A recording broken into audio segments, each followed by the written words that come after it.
I think I definitely prefer editing to filming because I do love choreographing. Yeah, kind of structuring all of the videos on the timeline. It feels like you're structuring a piece of dance. Hello, my name is Eline Perez and you're listening to Are You an Artist? Today's episode is with Becca Hunt and it's about dance, photography and film, editing and sleep.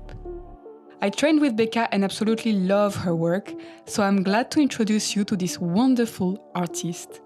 Enjoy!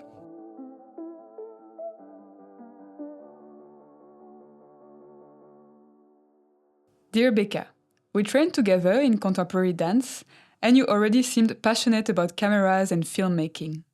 You are now a freelance videographer and photographer based in Southeast London, particularly talented in capturing movement. Although we studied together, and I've been following your work on Instagram, I didn't get to know you very well personally, but we met again a few months ago, and we had a very interesting conversation after seeing a dance piece. After that, I wanted to invite you in the podcast. Thank you for taking a break in your montage work to come here. And Becca, are you an artist? Oh, I would say, I guess so, because I spend most of my weeks creating things.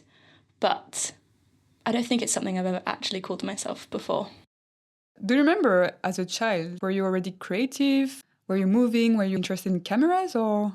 I'd say I've always been creative and creating.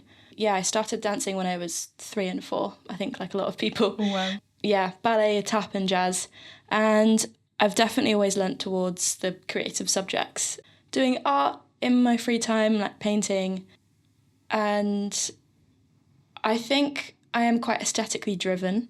Okay. And that's always come quite naturally to me. So I remember I was choosing what I was going to do for my A-levels and BTEC, and I already knew I wanted to do the BTEC in dance, and I was deciding what I wanted to do as my extra A-level on the side. And I was debating between dance or biology, randomly, or photography. And at the open day, they said the photography course had quite a lot of coursework. And I was speaking to my mum about what I should do, and she said, well, maybe you shouldn't do the photography because there's quite a lot of coursework, and if you want to go into dance, be prioritising doing dance, and you don't want that to take away from your studies doing that. Mm-hmm. And which is just funny now because that would have been a really, really useful thing to do. So yeah, I kind of always knew that I had a love for photography before I even did it.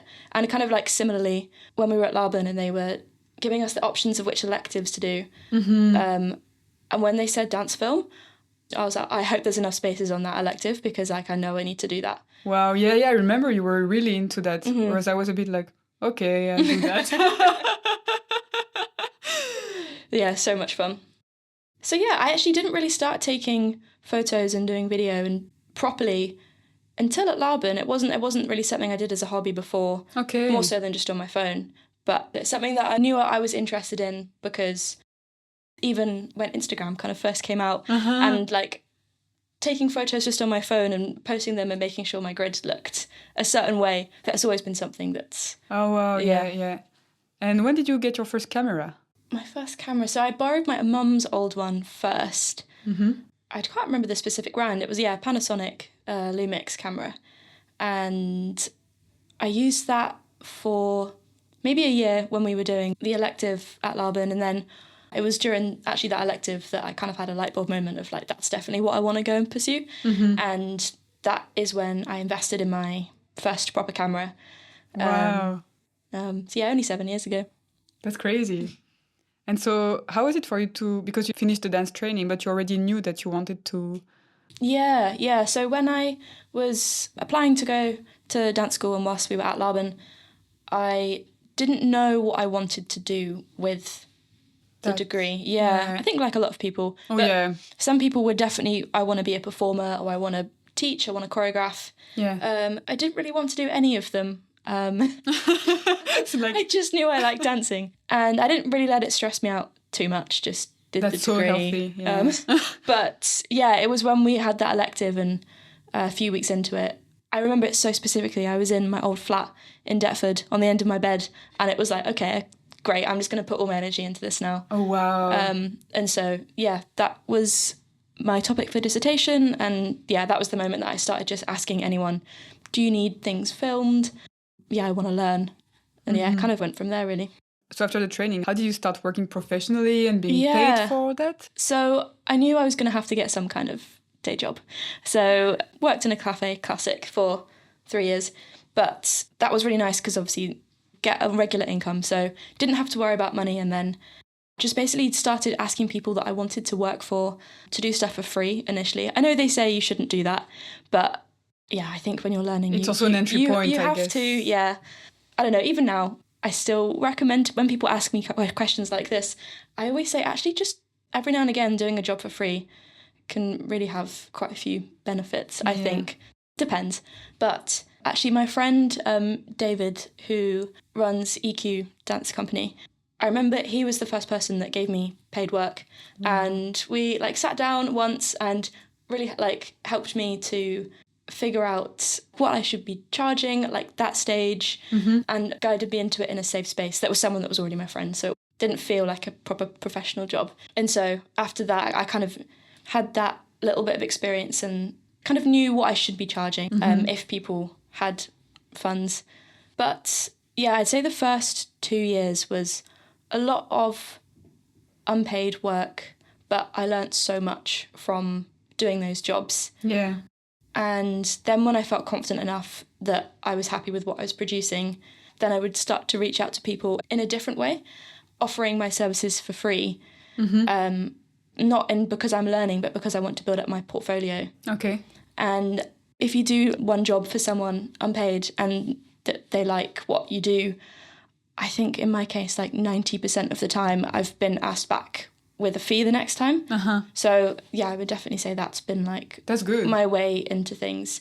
And my general rule is that if someone asks me again to do something kind of unpaid or on like a collaboration basis, unless it's a project I'm super passionate about and it is genuinely collaborative. I remember we had this conversation also about when you do something creative that you really care about, this kind of sacrifice you have to do sometimes to get maybe a paid opportunity that maybe you're not so interested in, but also it brings the money. Yeah.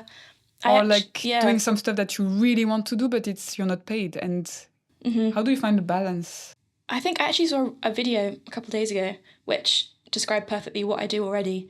Is there's 3 things in a job, and I think they have to tick at least 2 of the 3 things.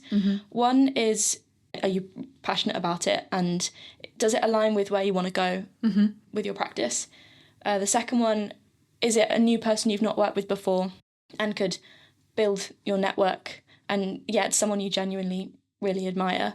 Or 3, is it paid well? And I think as long as it ticks 2 of those 3, then it's okay. Then it's worth it. Obviously all 3 is what you want to aim for, but that's, I think, quite a good thing to have in mind, to make sure that you're balanced and you're not getting overworked and underpaid, because you don't want to feel resentful.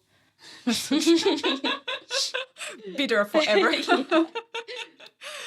Do you have any favorite thing to do? Because you can do like social media's videos, or I've seen that you can film an entire project or a behind the scenes, or... Yeah, I think my favourite things to film is when someone has a project that's kind of near the end of creation, and I get to go in and just like amplify their vision. Yeah, creating trailers for dance works that I'm really excited about. I think that's definitely my favourite things. And also behind the scenes as well are always fun. Looks so cool. Yeah, I've realised I really do like that kind of documentary style, capturing those moments that normally go unnoticed. The little golden nuggets of moments of connection between people. If it's just like a shared laughter in rehearsal or something, those are my favourite things to capture, which I don't think you can force to happen. So that's particularly why I like filming behind the scenes.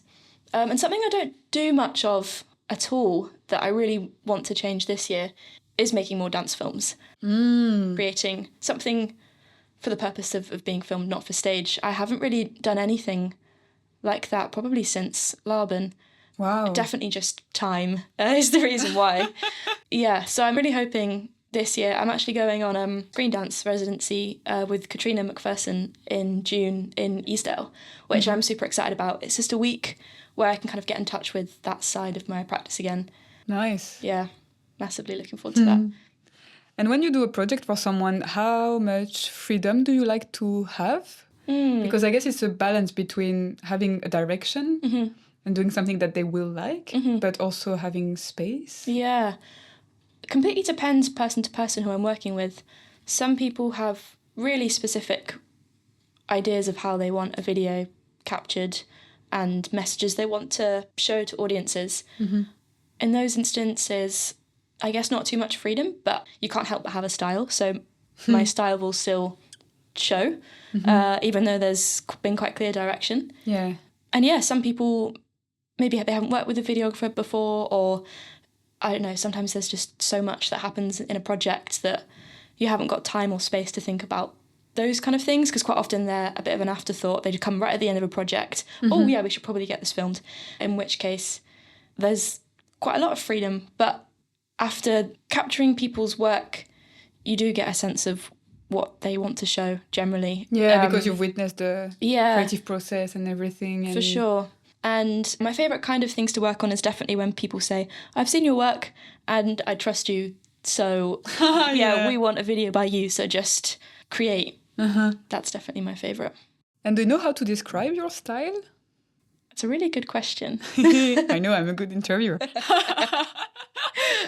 I guess there's probably two answers, because I do photography and videography.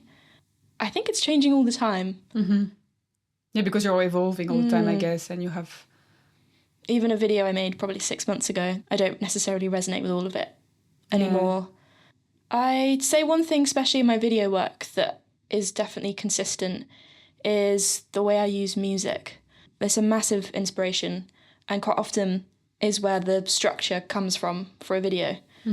Sometimes if I'm feeling a bit uninspired and I've got a track of music, sometimes it can just be that, and I'm like, okay, great, I know exactly what the climax of the video will be, and yeah, this has given me an idea of how to edit this section. I'm trying not to be too predictable.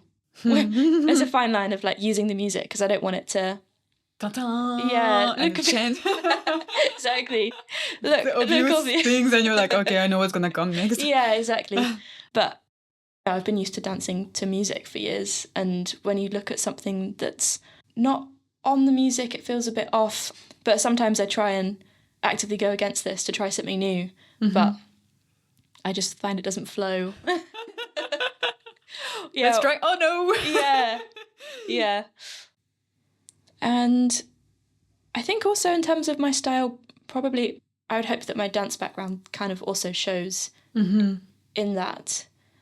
I think particularly in transitions in a video, I think filmmakers will use...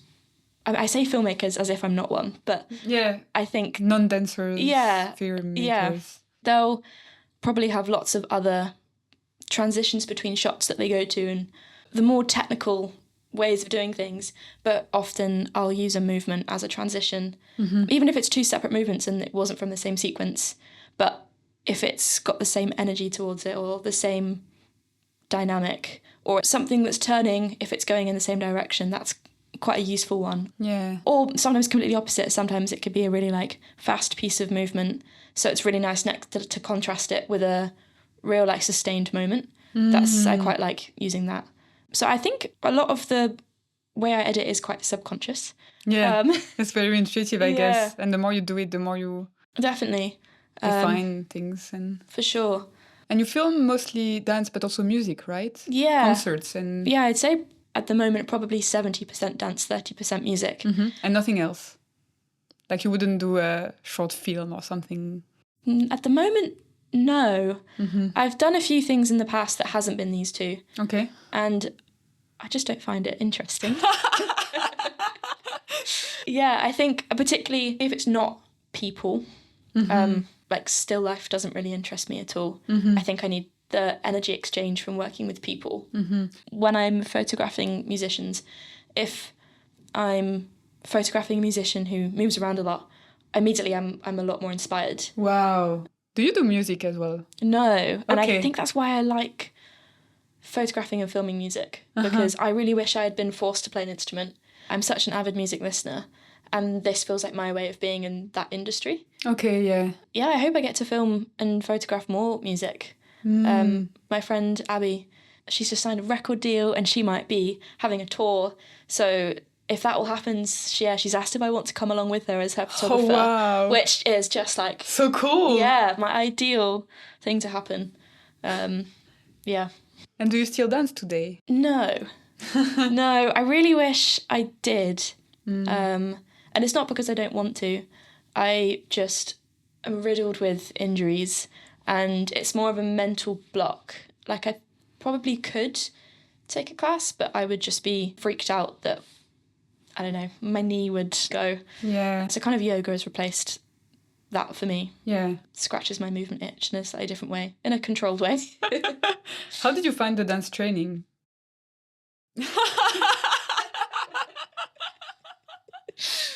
I think because I didn't want to be a performer, a lot of the pressure was taken away from the get-go.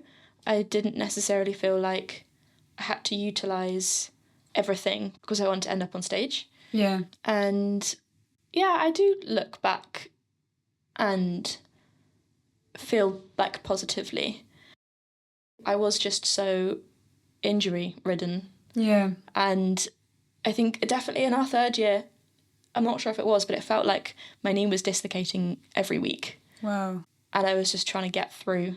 And actually, the amount of classes that I just sat and watched as a spectator. Oh my God, you were training already to kind of look at movements. And... Yeah, and actually, thinking about it, I did bring in my camera a few times. Yes, I remember. Yeah. Because I felt a bit useless on the side. Yeah. And sometimes I was quite content at the side. And that makes sense because it's what I do now. Yeah. That's so interesting. Yeah, I think editing takes a lot of time and people don't necessarily realize that. Yes. Yes, definitely. So if you're doing a project, like, do you have an example on how your week would look like if you're... Yeah. Oh God, every week is so different. Yeah, I'd say an average project, because I do a lot of work that ends up on social media, these videos tend to be 30 seconds a minute, very short form content, which means it's a quicker edit, but also sometimes, because it is such a short video, you've got to try and cram in everything you need to in that time, so it can take longer. And when you do the editing, because I don't know very much about editing videos, but I think you have to work, well, of course you have to cut things, you have to work with colors as well, no? Yeah. Like to balance everything out and temperature and... Yeah, so it's quite a process that I've structured that I do now. My first step would be to get all of my files into my project and organise them. And then the first step is definitely my least favourite, but it's just looking through everything that I've filmed. And this is the most time-consuming part for sure, because I am an overshooter and I don't like to not miss those moments. So you'll do too much instead of not enough. Yeah, which I think is a good thing, but it means I spend a lot of time sifting through videos. So I'll have a look through, and then any golden nuggets I'll crop out and put onto my timeline. And then quite often I'll look through all of those, and I could have like 6 or 7 minutes sometimes of all of the good moments. And if it's for a 30-second video, then that's still a lot of whittling down to do. But then I'll put my music into my timeline, and from there I start to structure, picking out the best clips of the best clips. So then I'll get a rough structure, and for me this is where it feels like choreography, and this is why I love editing so much. And I think I definitely prefer editing to filming. Oh wow. Yeah, which I think a lot of people are the opposite, but because I do love choreographing, and out of like the choreographing, performing and teaching, that was definitely the one that I enjoyed the most. And yeah, kind of structuring all of the videos on the timeline, it feels like you're structuring a piece of dance with all, like, where should the sequence go? Okay, no, that the pace, this feels too slow. Okay, we need more, we need less. Is it saying too much? And then finding the transitions between those. Again, it's like the exact same as dance. We're watching it, sometimes completely cut a first section, completely cut a second section. And then you kind of feel the final flourishes, like the colour grading at the end, further refining the transitions, maybe making a clip 2 seconds longer or 2 seconds less. So for me, editing is just choreography. And can you just stay in front of your computer for a long time, or do you need breaks to kind of step away from it and have a fresher look, or do you need to show it to people? It really depends on the day, and something that's been massively on my mind recently is sleep. And figuring well out... done. But it's so important, and I always say, like, rest is productive, and figuring out what times of the day works best for me. And, you know, the humans are supposed to have 7 hours of sleep. Yeah. Well, or 9 for me. Oh yeah. Well, there was a study done more recently that women are supposed to have 8 to 10 hours of sleep. Yeah. Because the original study was just done on men. Which we really don't. That's crazy. Yeah. And I lean towards 10 hours of sleep. But I do notice a massive difference sometimes if I wake up, force myself to get out of bed because I know I've got a lot to do, and I drag myself to the desk space that I rent, and I start editing at 9. I get an hour into my editing and I'm flagging already. And so sometimes now I'll have an hour extra in bed, which feels counterproductive, but then when I get to my desk, I can then work for 9 hours. Wow. So that's been a massive difference. But also finding that fine line, because I think my brain is quite specific in how I work, and that if I have too much sleep, I then feel like the whole day's ruined and there's no point of even going in anyway. Holiday. Yeah. So... You're a bit like me, all or nothing. Either I work crazy, honestly, or I don't do anything. Yeah, it's really hard to find a balance. I think I'm just about cracking it. So if I've had a good amount of sleep and I'm feeling productive, yeah, I can then easily edit for the whole day and kind of get into the flow state.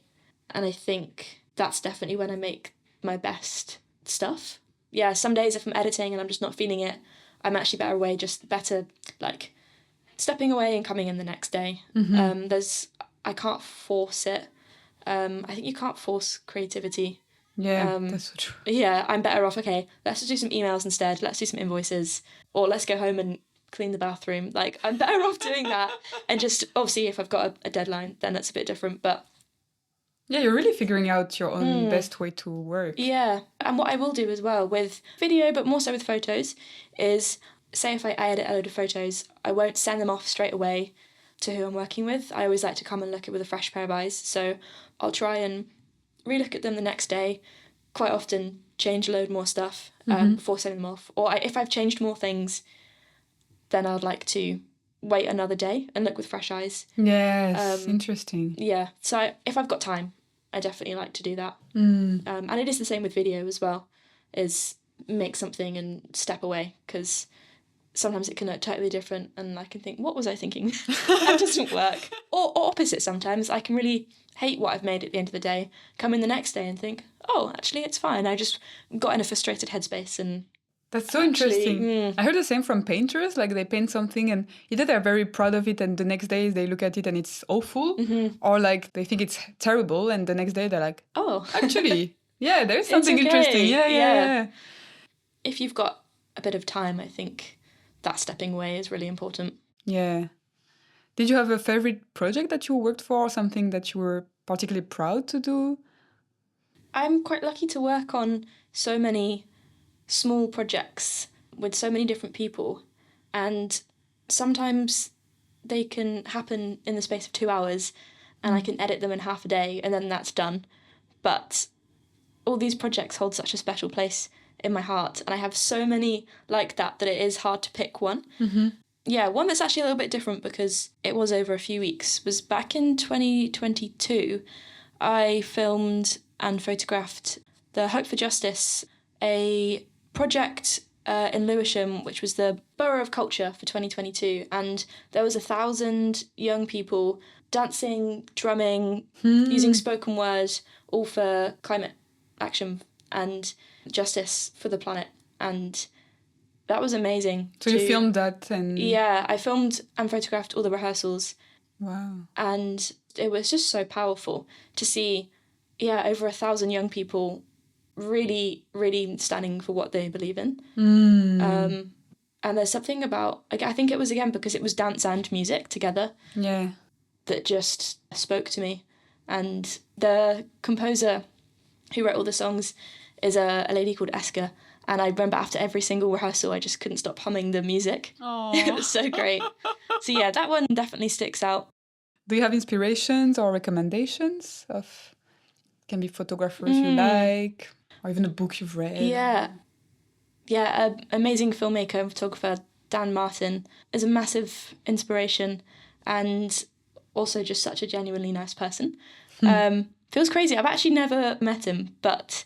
How do you know that then? Yeah, no, because back in lockdown, I was really lucky in that I was furloughed and had loads of time to work on my practice, which at the time is what I needed. I needed space and time to be able to do that.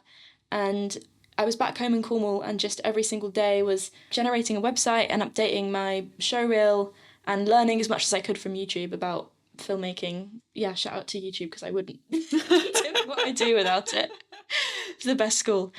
Yeah, we had a really long FaceTime where he basically just gave me so many tips and tricks and advice, and over those few weeks I noticed a massive shift in how I create. And we had this FaceTime and I just jotted down everything, and then after that I made a little video in my back garden that my mum helped me film and tried out all of these techniques and advice that he gave me. And from then on, I feel like definitely in a technical aspect that really advanced my skill set. Wow. And I'm forever grateful for that conversation. It was actually crazy how much I didn't know before that conversation. That's beautiful. Absolute gem. Little random questions of the end. What makes you laugh? Oh, I feel like I have a really weird sense of humour. Okay. So sometimes I'll laugh and no one else is laughing. You know those awkward moments where it's a bit frustrating and something's going wrong and I just can't... Awkward moments, I also find it hilarious. Yeah. Where nobody really knows what to say and there's this time is suspended. And... Yeah, honestly. But I think I'm laughing a lot. That's good. Yeah, I think most things make me laugh. Good life. Yeah, I think it's nice. It's also, there's a guy on YouTube, who does laughter yoga. And I've tried it once. You have tried it. Yeah. Does it makes a massive difference when you're feeling a bit down? Yeah. I think I'm a bit too sensitive for that though. After the class, I felt a bit like crazy. It's a bit nerve-wracking, because you see people and first you force the laughter and then it comes. It's so weird. It feels strange at first to force it. I mean, I couldn't do the whole 20-minute video or whatever it was, but even after 5 minutes, I was like, you know what? I released some endorphins there. I feel maybe great. 5 minutes is a good amount of time. Yeah, else your cheeks start to hurt a little bit. Do you believe in talent? Because you work with a lot of people. What a question. Yeah. I think there's multiple different sorts of talent. I think everyone has talent. There's definitely some talents that come more naturally to some people, but I wouldn't say I'm talented at filmmaking. I'd say that I've practiced a lot. So yeah, I think there's different types. You can be talented at even things that seem worthless. I'm talented at going to bed early, or I'm talented at making a really good sweet potato stew. Nice. Do you like to go to the supermarket? Oh, I like that question. Let's go. I love food so much. And you know what? I do and I don't like going to the supermarket. But actually, food shopping is one of my least favourite chores. Okay. However, I love perusing the ingredient section. And I'm not that kind of person, but I do like Waitrose. Oh, me too. I love it so much. And if I'm going past one anyway, and I just want to get a snack, I'll happily just walk up and down the aisles and see what they've got. So that feels like fun shopping to me. Checking out all the spices. Is there any new ones that I don't have? Oh, wow. Yeah. Or, oh, I've seen this really cool paste they've got, like, can that inspire me to buy it and try something new to cook? Okay. Yeah, I do like supermarkets, particularly Waitrose. If you could have dinner with anyone, alive or dead, who would it be? Okay, it's not a very deep answer, but I think I would want to have dinner with Nigel Slater, who is a British TV chef. Okay, thank you for telling me that, Yeah, because I could see in my gaze, like, see your eyes. oh, Who is this? I have no culture. He's a really wholesome man, and I think one of the reasons that I love cooking and food so much, and just to be able to chat to him about food. And Waitrose. And he does a lot of gardening as well. It wouldn't be necessarily a deep conversation over dinner. I just want to chat and get to know him because he seems like a nice guy. That's cool. If you could live a parallel life, so you still have this life, but you just have another one, it's like a little bonus. What would you do? I've had this thought before. You know, when you go through those moments and you're like, why am I doing this? This is really difficult. And you try and think, should I do something else? I always struggle to think what else I would like doing. But one thing that at one point in my life I almost did, well, for a day or two, was I thought maybe I should retrain as an interior designer. Oh. So yeah, definitely still aesthetically driven. Yeah, I was curious about that when you were saying as a child that you were quite into aesthetic. Yeah. So probably to be a bougie interior designer. And yeah, live my best life. And I don't know if you've watched Traitors. No. There was an interior designer on there called Frankie, and she was just really cool. Okay. And had an amazing dress sense, and I think I'd want to be someone like her. Do you like picking up clothes as well and making them match? And Yes, I do. Okay. Yes, actually. You look really cool today. Thank you.